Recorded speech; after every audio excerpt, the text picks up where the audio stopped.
Hello, hello, hello, hello, hello, hello, hello, hello, hello, and welcome, welcome to Oobeldink, Oobeldink, Oobeldink ASMR. Welcome to Oobeldink ASMR. Today, I'm just gonna try to read you to sleep with some very old poetry, with some very old poetry. So we have the Metaphysical Poets revised edition. If you could focus, please, that would be incredible. Introduced and edited by Helen Gardner.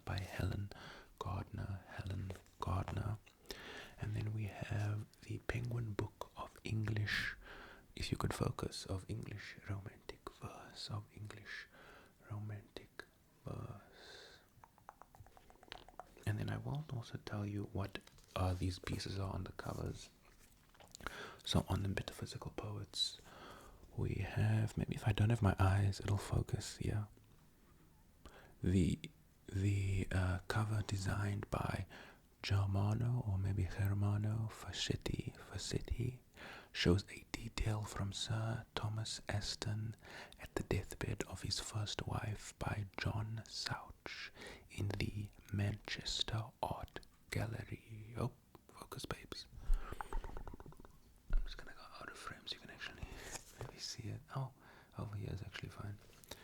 And then on the English, the romantic verse, we have the cover shows detail of horse frightened by lion. I'll move it up a little bit. Horse frightened by lion by George Stubbs in the Walker Art Gallery in Liverpool. The flowering of English romantic poetry began around the turn of the 18th century. So I was thinking I would just read some random pieces that seem relaxing. Relaxing. The first one is from the English romantic verse, and it is by William Blake, and it is called Introduction to Songs of Experience. I actually like this look here with the like little the top edge of the book, and my eyes, you can see me reading. Okay, here we go. As I said, Introduction to Songs of Experience by William Blake. Hear the voice of the bard, who present, past, and future sees, whose ears have heard the holy word that walked among the ancient trees, calling the lapsed soul, and weeping in the evening dew, that might control the starry pole, and fallen light renew. O earth, return, arise from out the dewy grass. Night is worn, and the morn rises from the slumberous mass, or a moss, I guess, to make it rhyme with grass. Turn away no more, why wilt thou turn away? The starry floor, the watery shore, is given thee till the break of day. Till the break of day.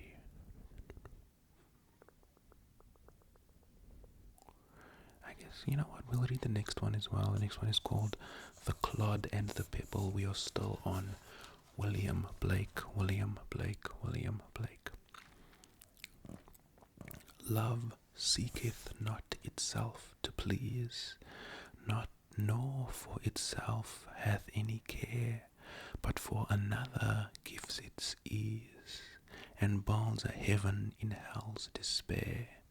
So sung a little clod of clay, trodden with the castle's feet, but a pebble of the brook, my R's and my L's always getting mixed up because of my accent, but a pebble treble of the brook warbled out these meters meet. Love seeketh only self to please, to bind another to its delight, joys in another's loss of ease, and builds a hell in heaven's despite.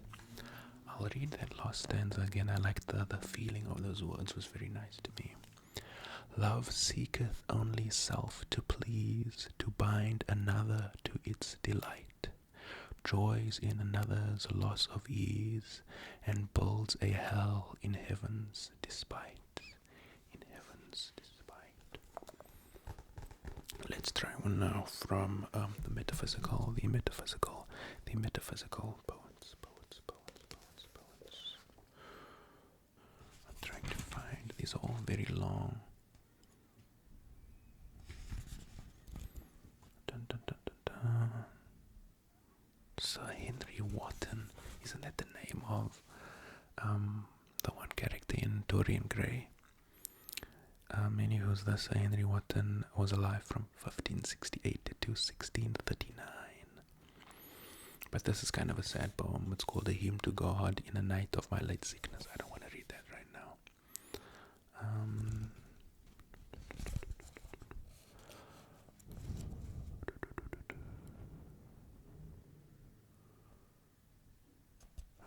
This one I sort of seemed interesting upon first inspection. This is called Song by Owen Feltham, who was alive from 1602 to 1668. When, dearest, I but think on thee, methinks all things that lovely be are present, and my soul delighted, for beauties that from worth arise are like the grace of deities, still present with us, though unsighted. Thus while I sit and sigh the day, with all his spreading lights away, till night's black wings do overtake me, thinking on thee, thy beauties then, as sudden lights do sleeping men, so they by their bright rays awake me. Thus absence dies, and dying proves no absence can consist the loves that do partake of fair perfection, since in the darkest night they may by their quick motion find a way to see each other by reflection. The waving sea can with such flood bathe some high palace that hath stood again. The old English rhyming is not going to sound perfect in my current sort of way of speaking. Far from the main, up in the river, oh think not then, but love can do as much, for that's an ocean too, that flows not every day, but ever. That was Owen Feltham.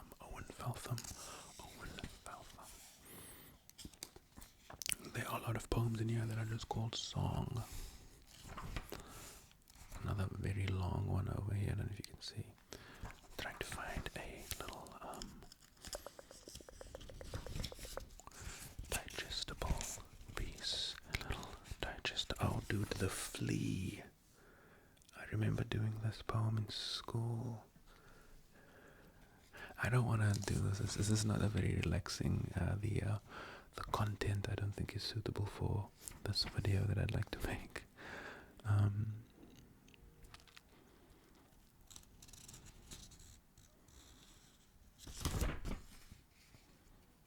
Okay, we are still in the John Donne section. This one is called The Undertaking.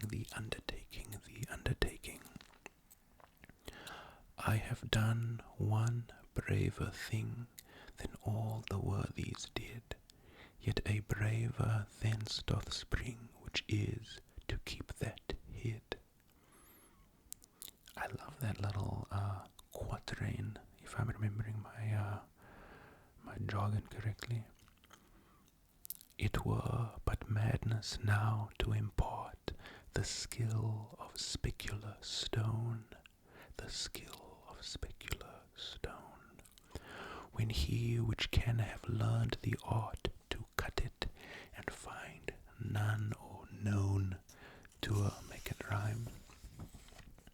So, if I now should utter this, others, because no more such stuff to work upon there is, would love but as before. But he who loveliness within hath found, all outward loathes, for he who colour loves, and skin loves but their oldest clothes. If, as I have, you also do, if as I have, you also do, I'm trying to read this word, virtue attired in a woman's, I'm gonna show this to you as well. Focus, baby. I don't think it's gonna focus for you, but I guess you could maybe, no, but it's a fucked up spelling, or just fucked up to our modern English language. Let's try that whole little stanza again. If as I have, you also do, virtue attired in a woman see, and dare love that, and say so too, and forget the he and she. And if, I'm trying to figure out what this poem is about as I'm reading it. And if this love, though placed so from profane men you hide, which will no faith on this bestow, or if they do deride, then you'll have done a braver thing than all the worthies did, and such a braver thence will spring, which is to keep that lid. I actually do want to go back after this video and try to make sense of that poem, because it seems very intriguing on the surface.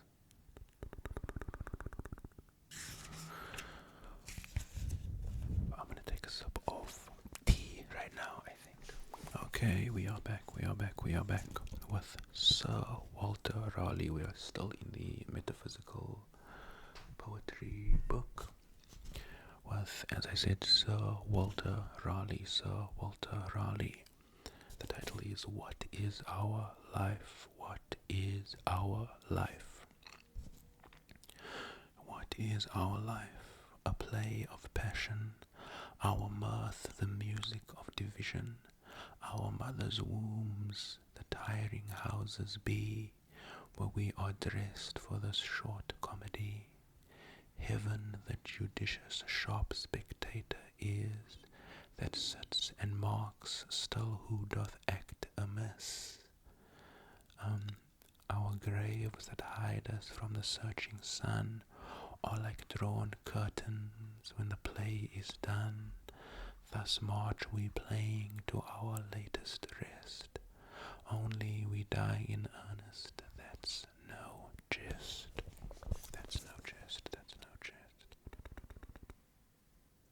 I just stumbled upon this one as well. After this, I think we'll switch back to the Romantics. This is George Herbert, and this poem is called Life. So sort of, kind of following on the lane of What is Our Life, the previous one. I made a posy while the day ran by. Here will I smell my remnant out and tie my life within this band. But time did beckon to the flowers, and they by noon most cunningly did steal away, and withered in my hand. My hand was next to them, and then my heart I took without more thinking in good part, time's gentle admonition, who did so sweetly death's sad taste convey, making my mind to smell, not spell, my fatal day. Yet, searching in the searching, what is that word? Yet sugring the suspicion, Sugring, I'm not sure. Farewell, dear flowers, sweetly your time ye spent, fit while ye loved for smell or ornament, and after death for cures I follow straight without complaints or grief, since if my scent be good, I care not if it be as short as yours. Okay, let's take a break from the metaphysicals and get back into the romantics. Okay, we have someone that I am sort of familiar with, actually mostly because of his wife. I'm aware of him as a poet as well. This is Percy Shelley. I don't know how to say his middle name. Percy Shelley. Again, I say I know his wife because Frankenstein by Mary Shelley is one of my favorite pieces of literature of all time. And I think we might have also done one of his poems in like English in high school. Any hoozles, this one is called The Question by, as I said, Percy Shelley. I dreamed that, as I wandered by the way, bare winter suddenly was changing to spring, and gentle odors led my steps astray, mixed with the sound of waters murmuring along a shelving bank of turf which lay under a copse and hardly dared to fling its green arms around the bosom of the stream, but kissed it and then fled as thou mightest in dream. There grew pied windflowers and violets, daisies, those pearled arcturi of the earth, the constellated flower that never sets, faint oxlips, tender bluebells, at whose birth the sod scarce heaved, and that tall flower that wets like a child, half in tenderness and mirth, its mother's face with heaven's collected tears, when the low wind its playmate's voice it hears. And in the warm hedge grew lush eglantine, green cowbind in the moonlight-coloured May, and cherry blossoms and white cups, whose wine was the bright dew, yet drained not by the day.